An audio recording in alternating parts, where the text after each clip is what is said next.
Superstar Shakib Khan এবং অপু বিশ্বাসের ছেলে আব্রাহাম খান জয় তার জন্মদিনে তার পরিবারের কাছ থেকে কত টাকা উপহার পেলেন। দর্শক, বিস্তারিত জানতে ভিডিওটি না টেনে শেষ পর্যন্ত দেখার অনুরোধ রইল। গত 27 সেপ্টেম্বর অপু বিশ্বাস এবং শাকিব খানের ছেলে আব্রাহাম খান জয়ের জন্মদিন ছিল। সেই জন্মদিনে শাকিব খান তার পরিবারের সকল সদস্যদের একসাথে নিয়ে ছেলে আব্রাহাম খান জয়ের জন্মদিনের কেক কাটেন। আর সেখানে জয়ের দাদাকে দেখা যায় জয়কে অনেকগুলো টাকা দিতে।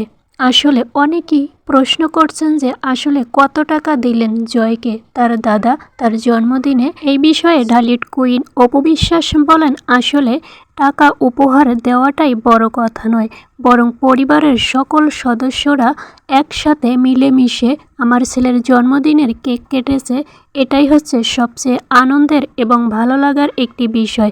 আমার ছেলে সবার দোয়া নিয়ে বড় হয়ে একজন মা হিসাবে আমি এটাই চাই। আর আপনারাও আমার ভক্ত দর্শক যারা আছেন তারাও আমার ছেলের জন্য দোয়া করবেন।